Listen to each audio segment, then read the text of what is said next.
Eyes of Youth, and third of Costed, a book of verse by Padraic Colum Shane, Leslie, Viola Meynell, Ruth Lindsay, Hugh Austin, Judith Litton, Olivia Meynell, Maurice Healy, Monica Salibi, Francis Meynell, with 4 early poems by Francis Thompson, and a foreword by Gilbert K. Chesterton. He has eyes of youth. He writes verses. The Merry Wives of Windsor. God. The 4 early poems of Francis Thompson are here published for the first time in book form by the permission of his literary executor. We have also to thank the editors of The Station, The Tablet, The Outlook, The New Age, The Westminster Gazette, The Evening Standard, The Irish Rosary, and The Lamp for permission to republish other verses. Foreword. My office on this occasion is one which I may well carry as lightly as possible. In our society, I am told, one needs an introduction to a beautiful woman, but I have never heard of men needing an introduction to a beautiful song. Prose before poetry is an unmeaning interruption, for poetry is perhaps the one thing in the world that explains itself. The only possible prelude for songs is silence, and I shall endeavor here to imitate the brevity of the silence as well as its stillness. This collection contains 4 new poems by one whom all serious critics now class with Shelley and Keats, and those other great ones cut down with their work unfinished. Yet I would not speak specially of him, lest modern critics should run away with their mad notion of a one-man influence and call this a school of Francis Thompson. Francis Thompson was not a schoolmaster. He would have said as freely as Whitman, and with a far more consistent philosophy, I charge you to leave all free, as I have left all free. The modern world has this mania about plagiarism because the modern world cannot comprehend the idea of communion. It thinks that men must steal ideas. It does not understand that men may share them. The saints did not imitate each other, not always even study each other. They studied the imitation of Christ. A real religion is that in which any 2 solitary people might suddenly say the same thing at any moment. It would therefore be most misleading to give to this collection an air of having been inspired by its most famous contributor. The little lyrics of this little book must surely be counted individual, even by those who may count them mysterious. A variety verging on quaintness is the very note of the assembled bards. Take, for example, Mr. Colum's stern and simple rendering of the bitter old Irish verses. O woman, shapely as the swan, on your account I shall not die. Like Fitzgerald's Omar and all good translations, it leaves one wondering whether the original was as good. But to an Englishman, the note is not only unique, but almost hostile. It is the hardness of the real Irishman which has been so skillfully hidden under the softness of the stage Irishman. The words are ages old, I believe. They come out of the ancient Ireland of cairns and fallen kings, and yet the words might have been spoken by one of Bernard Shaw's modern heroes to one of his modern heroines. The curt, bleak words, the haughty, heathen spirit are certainly as remote as anything can be from the luxuriant humility of Francis Thompson. If the writers have a real point of union, it is in a certain instinct for contrast between their shape and subject matter. All the poems are brief in form and at the same time big in topic. They remind us of the vivid illuminations of the virile 13th century, when artists crowded cosmic catastrophes into the corner of an initial letter, where one may find a small picture of the deluge or of the flaming cities of the plain. One of the specially short poems sees the universe overthrown and the good angels conquered. Another short poem sees the newsboys in Fleet Street shouting the news of the end of the world and the awful return of God. The writers seem unconsciously to have sought to make a poem as large as a revelation, while it was nearly as short as a riddle. And though Francis Thompson himself was rather in the Elizabethan tradition of amplitude and ingenuity, he could write separate lines that were separate poems in themselves, work ingenue. And thou, what needest with thy tribe's black tents, who hast the red pavilion of my heart? and even 4. A medieval illuminator would have jumped out of his sandals in his eagerness to illustrate that. G.K. Chesterton. Francis Thompson. Threatened, tears. Do not loose those reins, thy wet eyes, my fair, unsurely threat. Do not, sweet, do not so, thou canst not have a single woe, but this sad and doubtful wet leer overcasts us both together. In the aspect of those known eyes, my soul's a captain weatherwise. Arab love song Gurs. The hunched camels of the night's W. Trouble the bright and silver waters of the moon. The maiden of the morn will soon through heaven stray and sing, star gathering. Now while the dark about our loves is strewn, light of my dark, blood of my heart, O come, and night will catch her breath up and be dumb. Leave thy father, leave thy mother and thy brother, leave the black tents of thy tribe apart. Am I not thy father and thy brother, and thy mother, and thy mother? And thou, what needest with thy tribe's black tents, who hast the red pavilion of my heart? Extrest. The cloud shapes often observed by travelers in the east. Biona, nata. Epination, in the four first in the pair, where afters, in a ver spences, in a ver communication, are fistics, where calling body, wrote, Why do you talk of never enjoying moments like the past? Are you going to join your friend Plato, or do you expect I shall do so soon? Buona notte. This letter was dated July 6th, and Shelley was drowned on the 8th. The following is his imagined reply from Another World.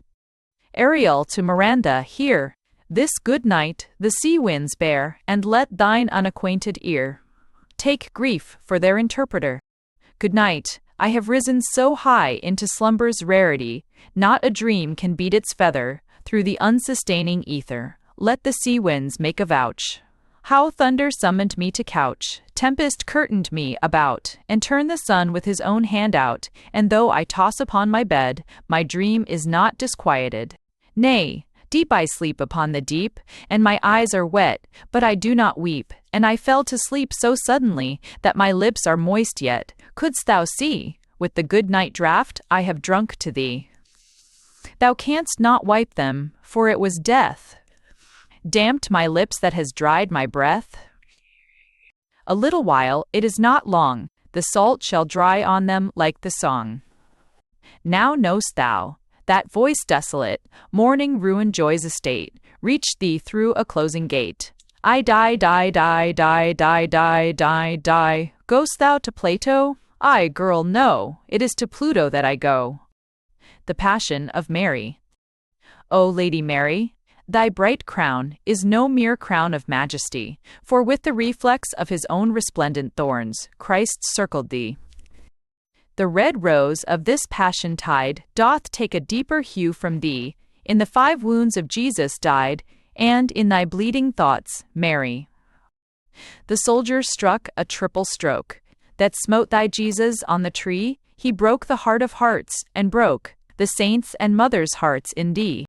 Thy Son went up the angels' ways, his passion ended, but, ah me, thou foundst the road of further days, a longer way of Calvary.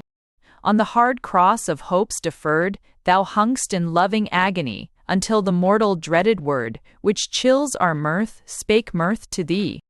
The angel death from this cold tomb of life did roll the stone away, and he thou barest in thy womb caught thee at last into the day, before the living throne of whom the lights of heaven burning pray. L'Envoi.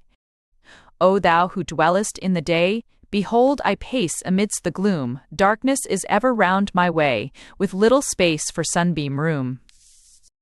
Yet Christian sadness is divine, even as thy patient sadness was, the salt tears in our life's dark wine, fell in it from the saving cross. Bitter the bread of our repast, yet doth a sweet the bitter leaven. Our sorrow is the shadow cast around it by the light of heaven. O light in light, shine down from heaven. Umberia's anas no ideas on personality. Padraic column. Expedes and forces and avocation, all takes ups and fortunes oprace of created for those of the Ioles. From the Irish, instead a caming, tours instead a caming. O woman, shapely as the swan, on your account I shall not die. The men you've slain, a trivial clan, were less than I. I ask me, shall I die for these, for blossom teeth and scarlet lips, and shall that delicate swan shape bring me eclipse? Well shaped the breasts and smooth the skin, the cheeks are fair, the tresses free, and yet I shall not suffer death, God over me. Those even brows, that hair like gold, those languorous tones, that virgin way, the flowing limbs, the rounded heel, slight men betray. Thy spirit keen through radiant Mayan, thy shining throat and smiling eye, thy little palm, thy side like foam, I cannot die. O woman, shapely as the swan, in a cunning house hard reared was I, O bosom white, O well-shaped palm, I shall not die. Anne Iddle. You stay at last at my bosom, with your beauty young and rare, though your light limbs are as limber as the foals that follows the mare, brow fair and young and stately where thought has now begun, hair bright as the breast of the eagle, when he strains up to the sun. In the space of a broken castle, I found you on a day, when the call of the new-come cuckoo went with me all the way. You stood by the loosened stones that were rough and black with age, the fawn beloved of the hunter in the panther's broken cage. And we went down together by paths your childhood knew. Remote you went beside me, like the spirit of the dew. Hard were the hedgerows still, slow bloom was their scanty dower. You slipped it within your bosom, the bloom that scarce is flower. And now you stay at my bosom with you, beauty young and rare, though your light limbs are as limber as the foals that follows the mare. But always I will see you on paths your childhood knew, when remote you went beside me like the spirit of the dew. Teacher is the comrade's die. Christ, by thine own darkened hour, live within my heart and brain, let my hands not slip the rein. Ah, how long ago it is, since a comrade rode with me. Now, a moment, let me see. Thyself, lonely in the dark, perfect, without wound or mark. Arab Songs, ID. Saadi the poet stood up and he put forth his living words. His songs were the hurtling of spears and his figures the flashing of swords. With hearts dilated our tribe saw the creature of Saadi's mind. Aye, it was like to the horse of a king, a creature of fire and of wind. Umima, my loved one, was by me. Without love did these eyes see my fawn, and if fire there were in her being, for me its splendor had gone. When the sun storms up on the tent, he makes waste the fire of the grass. It was thus with my loved one's beauty, the splendor of song made it pass. The desert, the march, and the onset, these and these only avail. Hands hard with the handling of spear shafts, brows white with the press of the mail. And, as for the kisses of women, these are honey, the poet sings. But the honey of kisses, beloved, it is lime for the spirit's wings. Arab Songs, I. The poet reproaches those who have affronted him. Ye know not why God hath joined the horsefly unto the horse, nor why the generous steed is yoked with the poisonous fly, lest the steed should sink into ease and lose his fervor of nerve. God hath appointed him this, a lustful and venomous bride. Never supine lie they, the steeds of our folk, to the sting, praying for deadness of nerve. Their wounds the shame of the sun, they strive, but they strive for this, the fullness of passionate nerve. They pant, but they pant for this, the speed that outstrips the pain. Sons of the dust, ye have stung, there is darkness upon my soul. Sons of the dust, ye have stung, yea, stung to the roots of my heart. But I have said in my breast, the birth succeeds to the pang, and sons of the dust, behold, your malice becomes my song.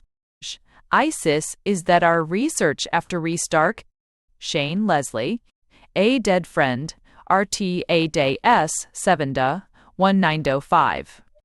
I drew him then unto my knee, my friend who was dead, and I set my live lips over his, and my heart by his head.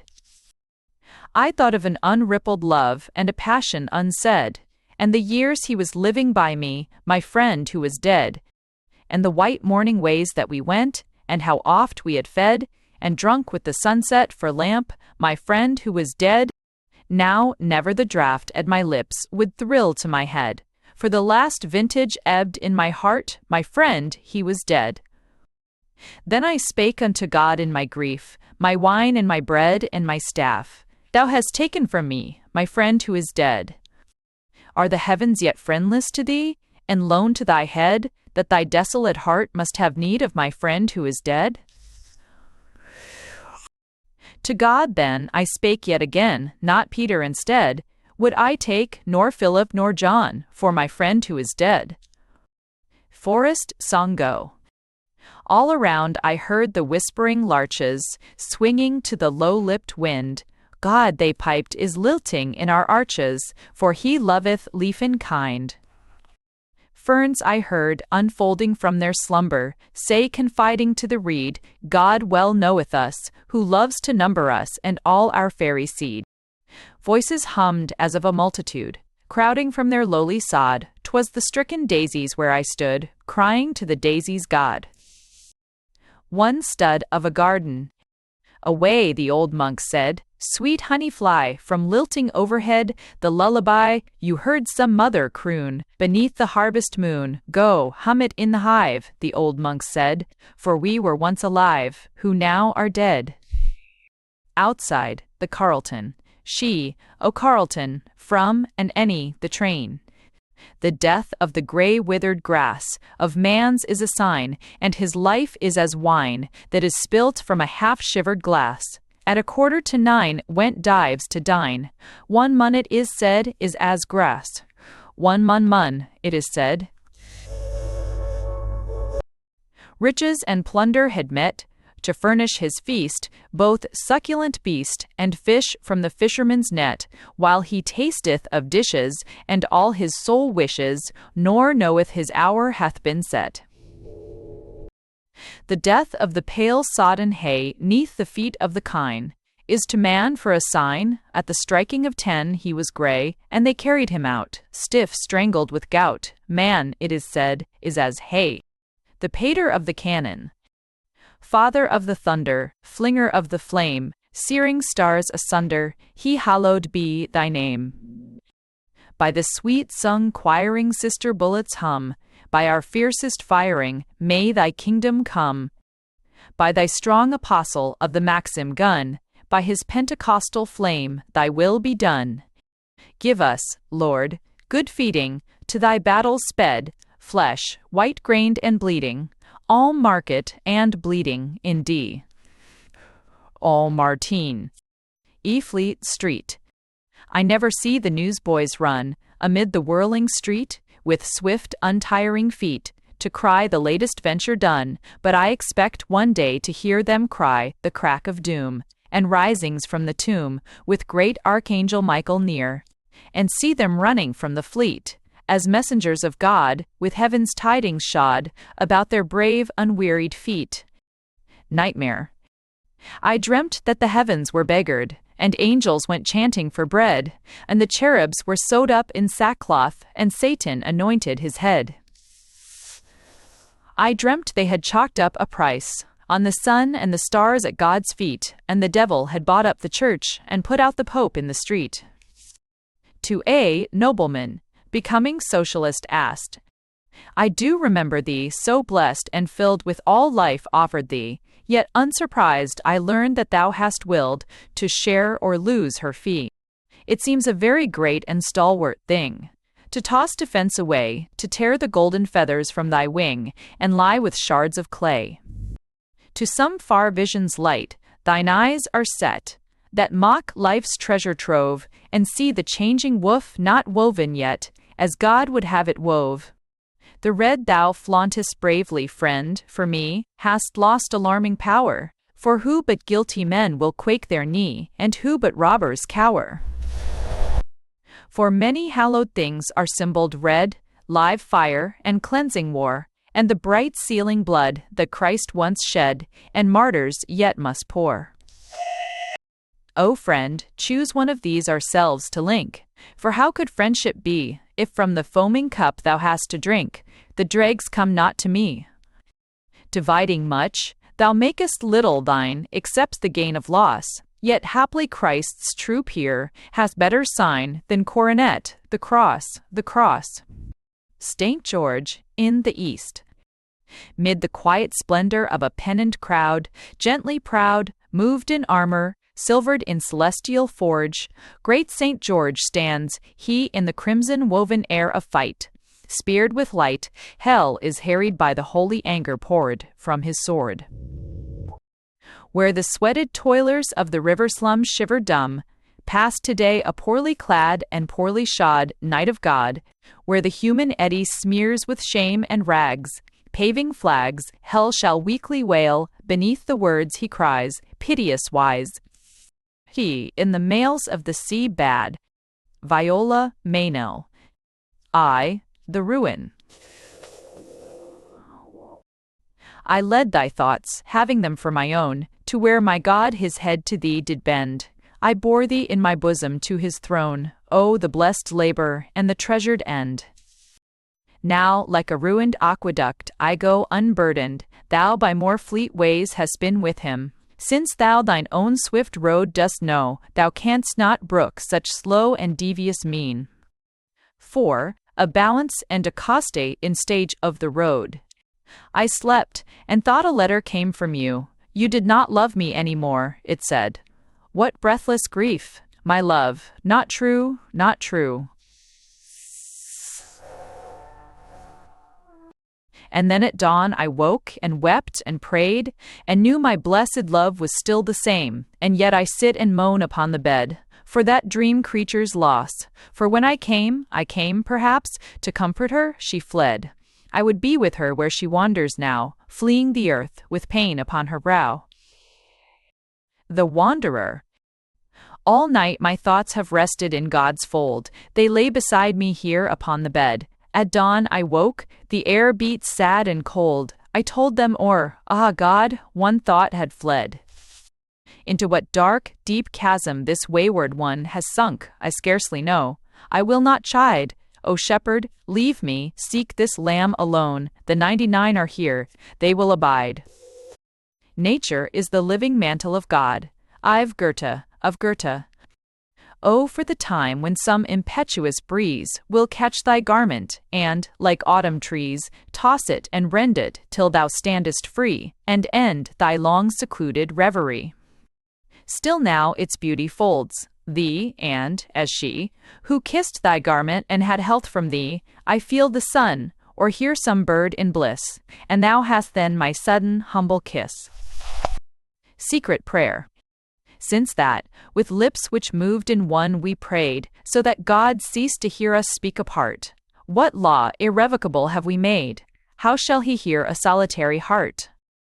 When he did need that we, to have his ear, should go aside and pray together there, with urgent breath? Ah, now I pause and fear. How shall uprise my lonely, separate prayer? The unheeded. Upon one hand your kisses chanced to rest. I smiled upon the other hand and said, poor thing, when you had gone, and then in quest of pity rose a clamor from the dead, some way of mine, some word, some look, some jest. That night I took these troubles to my breast, and played that you and I, my own, were wed.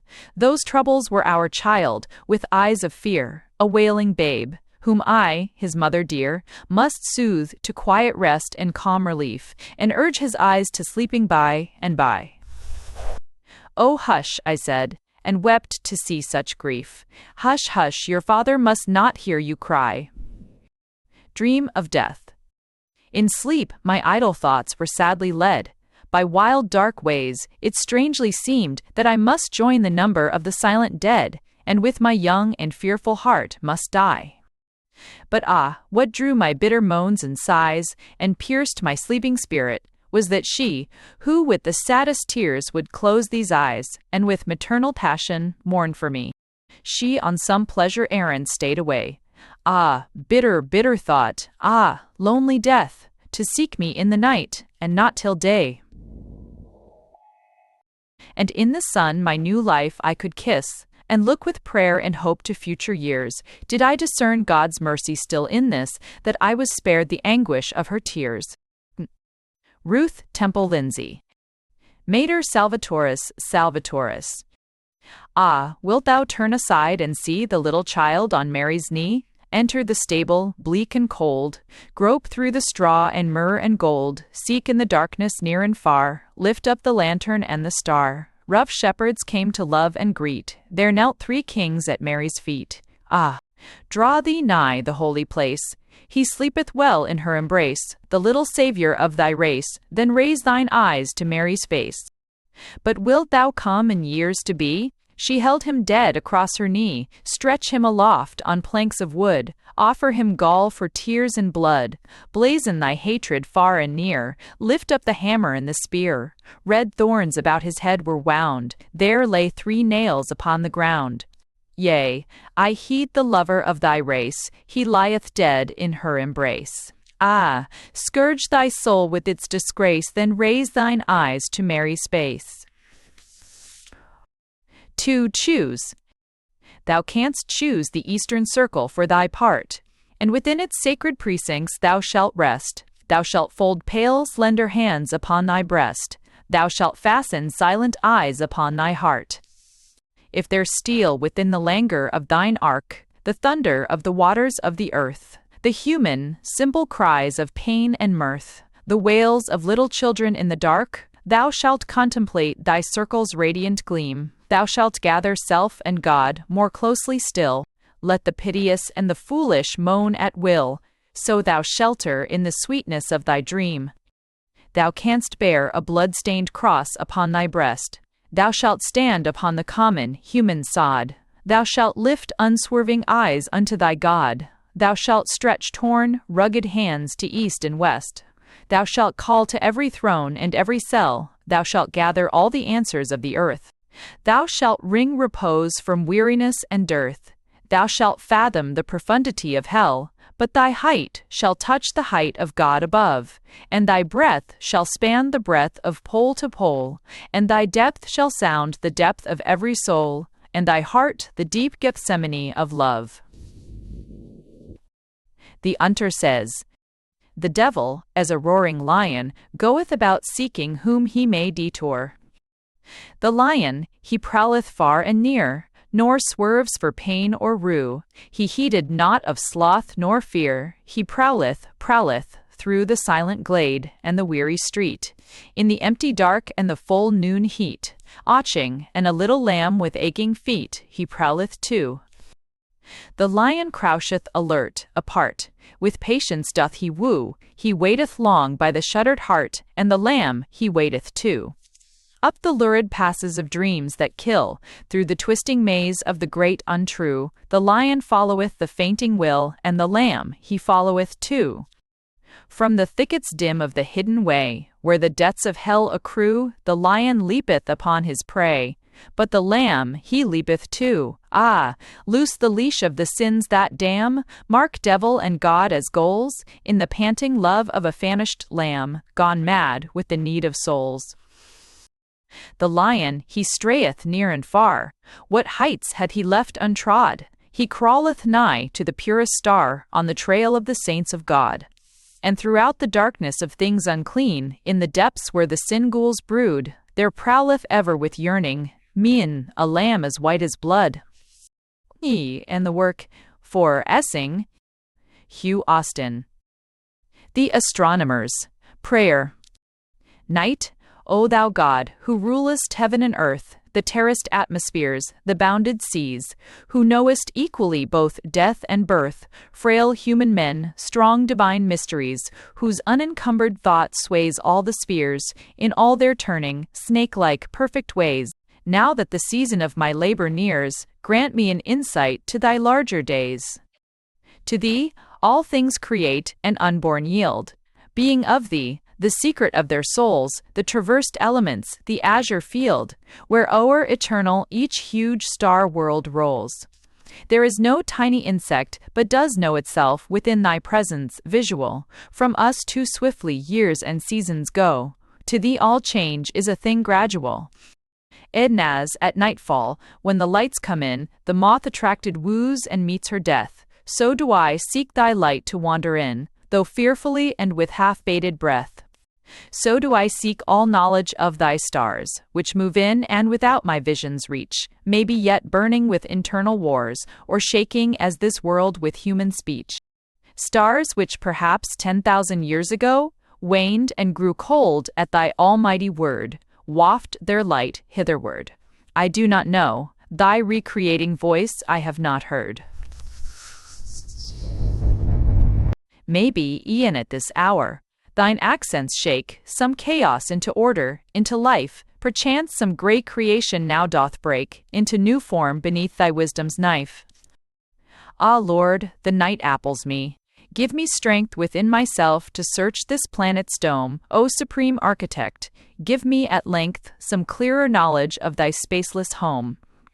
My spirit seethes within me, in the sky thy constellations shine. For me begin my labors until nighttime passes by, and afore dawn I must or fail or win. The moon. Circled with dim stars and delicate moonflowers, silent she moves among the silent hours, watching the spheres that glow with golden heat under her feet. Then, when the sunrise tints the east with light, she fades to westward, with the dreamy night, and all her starry train, in faint disguise of twilight skies. To evanisce? Such things have been, Yvonne. But you and I, can we touch lips again across the years? Reorder what is past? Forget, or try, not to remember what, through mists of tears, is still too memorable. Nay, for our violins are all unstrung. Yet it is well that memory should hold some few pale rose leaves plucked in bygone days that still are sweet despite those pains untold, which throng the marges of life's winding ways. Yeah, these will stay when nearer things are gone. I shall keep mine. The Burial of Scalds. A long, low wail of harps across the snow, falling and rising with the whistling wind, a shifting glare of lights that come and go, as if men searched for what they could not find. And then the music thrilled out loud and well, over the waste and barren dunes of sand, solemn and stately as a passing bell, heard dimly in some weary twilight land. Then slipped the moon behind a dusky cloud, and each bright star its silver visage hid. Mystery 'gan the darkness to enshroud. Across the sky a blood-red message slid. Sudden the ship blazed up, the dark was light. Lo, Scald is dead, his pyre was lit tonight. Who? Judith Lytton. A day remember T. O love, what fate is ours? No summer morning shall give us joy, no sunrise bring relief. To maters no end is there unto our sorrow, no measure to our grief. You looked at me, and all your living beauty swept to my heart in flame a moment's space, a sudden mist of tears in darkness veiling the glory of your face. You spoke, I seemed to hear the wild doves cooing, the rain upon the hills, sweet falling rain, and all my soul was filled with joy and anguish, in ecstasy of pain. I saw as in a mist celestial visions, beyond the bitter seas whence hope has fled, heard the wind blow among the trees in summer, but knew not what you said. It matters not what words the lips have spoken, when heart shall speak to heart, for love can hear unspoken words and see as in reflection his own thoughts mirrored there. You came to me. The sun arose in splendor. I saw the roses spread their petals sweet, and thought that all the world must see in wonder the wings upon our feet. You touched me, and a wave of passionate longing flooded my soul until it swooned away, and knew no more the sunlight from the shadow, if it were night or day. We wandered in the shadow of the woodland, mute while we looked into each other's eyes, and saw as in still pools of darkened water the wonder of the skies. No word we spoke. We knew that love had silenced all that we wished to speak, yet left unsaid. The bees were humming in the wild rose blossoms, which clustered overhead. And all that summer day we were together, alone with love, yet with a sword between, the flaming sword that stands between us ever, and all that might have been. Mist gathered white at evening in the valleys, and slowly grew the dusk from gold to gray, while rain clouds gathered on the low horizon, dark at the close of day. And softly rose a wind from out the darkness, with scent of flower and fern and herb and tree, and in its breath there came a sound of thunder, storm laden from the sea. And thus we reached the wicket of the garden. The wood was full of sound, the sound of wings, the scent of lavender brought back remembrance of long-forgotten things. Though heaven and earth and sky should be forgotten, yet of that hour my soul should bear the trace, for night fell fast, and in the deepening shadow you turned and kissed my face. Childhood, a stranger come I to the festival. Thou holdest in the regions of romance, where dragons lurk and elfin spirits dance, and pearls lie hid within each rose petal. What magic changes in life's crystal ball shall thus transform earth's dullness at thy glance? Ride then the wind, a feather for thy lance, a pool thy sea, thy heaven, a waterfall. So shall thy soul to fairy worlds belong, where dust is gold and dew drops turn to wine. Remember still the visions that are thine, when sorrow shall disperse that phantom throng, and dream once more that thou hast found divine love in a flower, and kingdoms in a song. Love, in idleness, to look at thee, and see the sunlight move, the shadow of the leaves upon thy face, lighting the glory of thy youth and grace. With golden rays wind stirred from trees above, to listen to the rustling of the grove, the warblers in the reeds which interlace the waters of the pool, and dream a space, forgetful of the hours. This then is love, thy passion and thy strength, thy gentleness, all these are mine. Who then shall dispossess my soul of paradise? In truth I learn, more than the world can teach. Oblivion waits and distance parts and death annihilates, but now thy love is all my love's concern.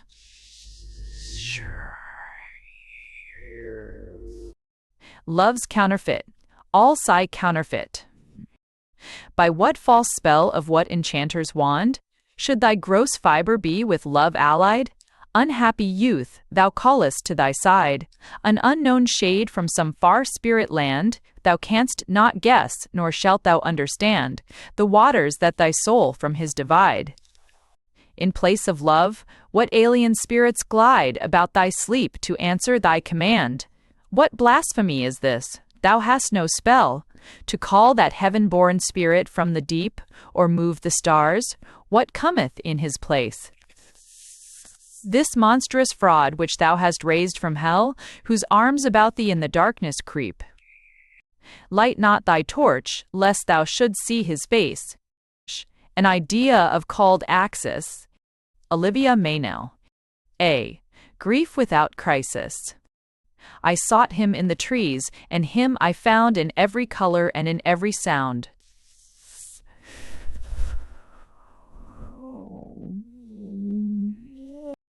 I sought him in the sky, and he was there, a living God, breathing the living air. I sought him in my soul, oh, passionate loss! All that I found was a forsaken cross. The crowning? When as we wandered in the summer hours, my kind love crowned me with a crown of flowers. Softly they touched my forehead and my hair, gay, sunny, yellow, and sweet-breathed they were. Soft flowers and tender hands, gay sun, soft skies, and sweeter, tenderer yet, his loving eyes. Ah, but it should have been with thorns he crowned me, who follow Christ, while cold skies blackened round me. Dear love, I will accept from you cold frown, sharp words, hard touch, as symbols of his crown. Maurice Healy. In Memoriam, Lord, teach us how to pray, they said. And Jesus raised his weary head, bowed by the sorrows of the way, and taught his children how to pray. "Lord, teach me how to pray," I cried, and Jesus sent you to my side, to make your own the soul I wear, and mold it purer into prayer.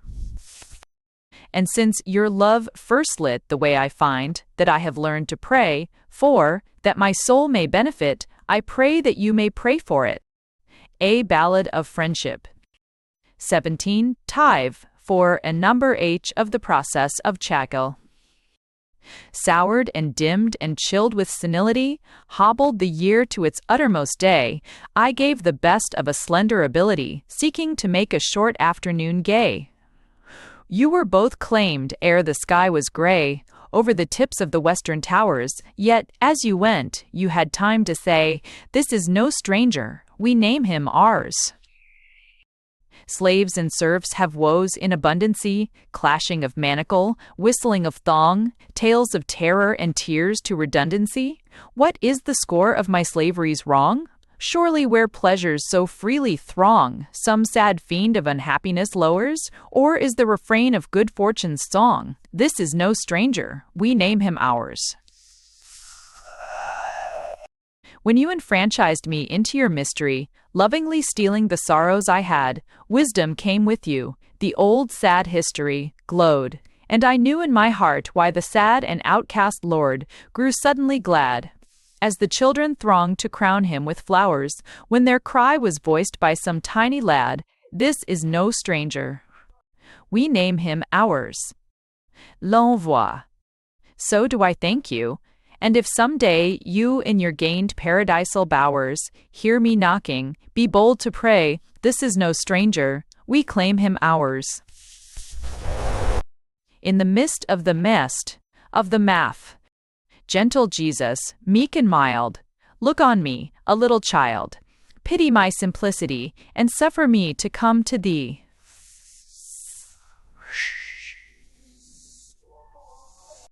Now prevails a creed which tells us to seek no miracles. Reason by discovered lore reigns where faith was found before. God who set our world aspen, now is weary of its din. He who for our fathers' sake conjured lightning and earthquake, vanquished sorrow, sickness, death, deems we are not worth the breath that blessed the trusting prophet's rod.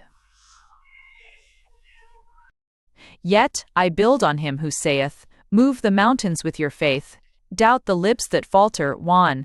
The age of miracles is gone. I have learned to read the grim testimony unto him, printed with starvation's hand on every hove. I have swung the crazy door, to find huddled on a floor, rat gnawed and riddled, with never a clout, to keep the eager winter out, some 6 or 7 of our kind, shivering beneath the wind, foodless, fireless, hungry-eyed, crouched round one who just had died, hopeless that the dawn would bring friendly aid and comforting. And after prayer for the parted soul, they have thanked the slender dole, and spoken of hope of days to come, and have forgotten their martyrdom. The anguished grief of motherhood has firmly whispered, "God is good, and can in his eternity repay this present loss, till I have almost turned my head to see if Christ has not come in with me." Gentle Jesus, mild and meek, these the simple words I speak are the faith thou gavest me, suffer me to come to thee. Ub est. Be est.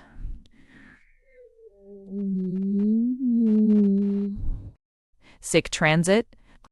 They camped in the meadow at sunrise, and their crests gleamed bright in the sun, and the breeze that blew sighed soft, for it knew their fate ere the day was done.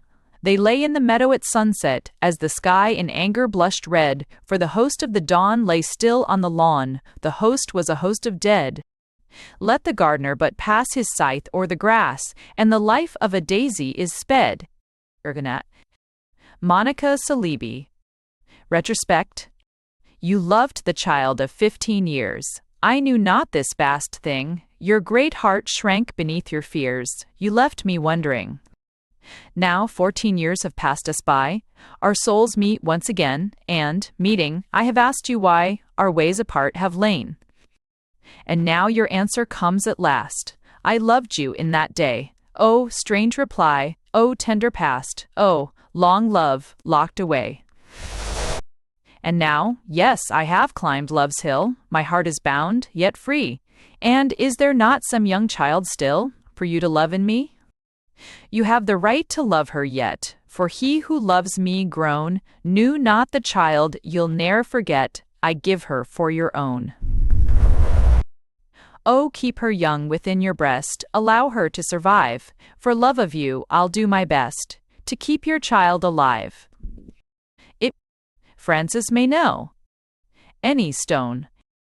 A myriad years God toiled to mold, a nerveless stone to his intent, from peace to war, from heat to cold, it triumphed against the omnipotent.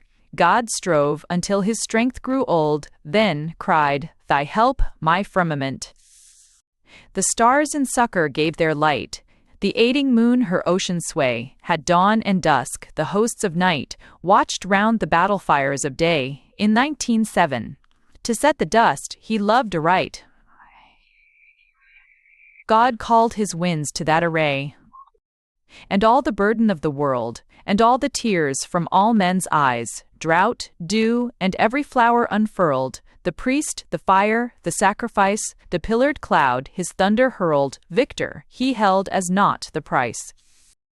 Thus loved, thus wrought, God deemed the stone fit bed for beasts to lie upon. As the end, ISCPC, O God of gods, make short my days of blind approach to her, and lifelong upon thy rugged ways her heart has danced. She calls to me, Hast thou forgotten me alone, O watcher, where the wild beast lies? Mold to thy will this other stone, a stone yet precious in her eyes. All lux in tenebris. Spirit of smiles and tears, you came to me in the night, the golden moon aglow in your hair, and the spear-driven light of an army of stars in your eyes, weary with truant sleep. O little skilled in self, who thought you came to weep. Out of the darkness, light, flame in the virgin dew. Love came unto her own, and knew him not, who knew, O understood, O known, O apprehended bliss, O self unskilled in self, O taught of my one kiss. Mater inviolata. A maiden's love most nuptial is, innocent of his nuptial kiss, and only after marriage call. Her lips, her passion, virginal. For when she dreams, who is beloved? The ancient miracle stands proved, virginity's much motherhood. For oh, the unborn babes she keeps, the unthought glory, lips unwooed. And oh, the quickening of her sleeps, whose dreams dreamed over, do repeat, the echoes of love's falling feet. For her young inviolate mouth longs with the longing of long drouth, and, lacking substance for such feast, she clasps a dream baby to breast, and kisses, where her head has place, the dream lips of her love's dream face. On the decked bridal bed of night, she knows the moon shows maiden light, the sun's kiss urged in marriage rite. So, when her very night shall come, virginal, in her virgin home, when stars show unfamiliar faces, laughing for love in their high places, when her essential lips are dumb, in a thronged panic of embraces, her maiden heart, her spousal breast, shall throb, surrendered and possessed, throb, passion, sweet and ungainsaid. Now at the last am I a maid? Song burden. I do confess I have no art to tell the tale of my own heart. Of lips and tears, of hearts and eyes, I rhyme my rhymes and fear my fears, and if of these I make you wise, these pictured hearts, these lips, these tears, there is naught to do, I have played my part. And I, a captain of much guile, within your ranks dissensions preach, till all are jealous, each of each, your eyes, lips, heart, a tear, a smile. So, when you turn your eyes away from mirrored eyes, and when you stay love-hearing with reluctant hand, straight then your heart-throbs will betray that you have read and understand.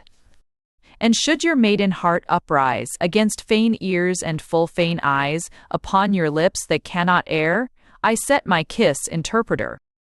Or hold you steadfast as allies, your heart, hand, lips, your smiles, your all, Your faithful eyes are traitorous eyes.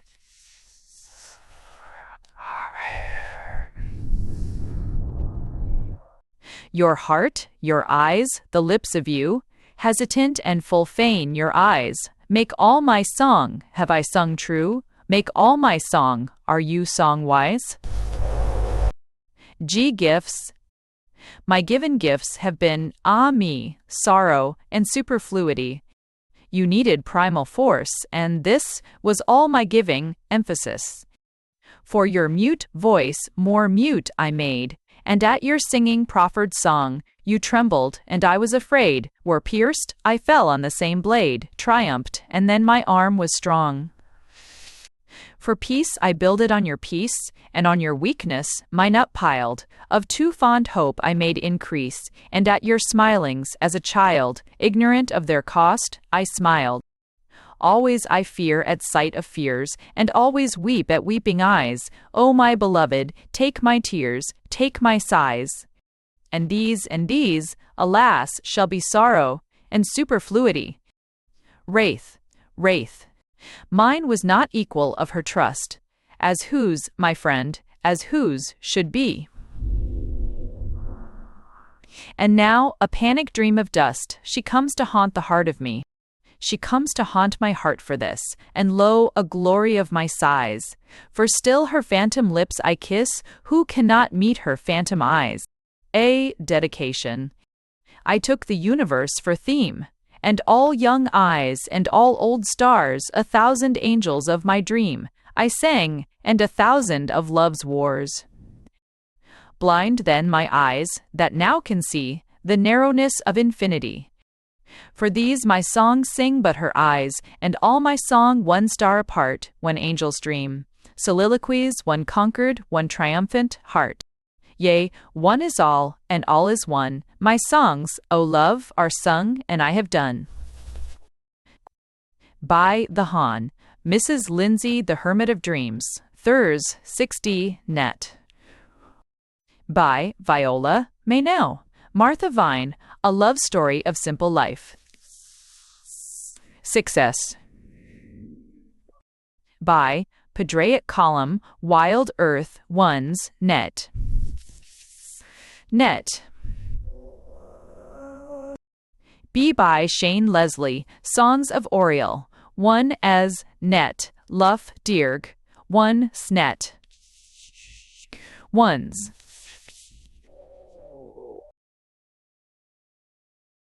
Thanks for listening to Eyes of Youth by Various, Helding Use Be as They Different 1670 Age.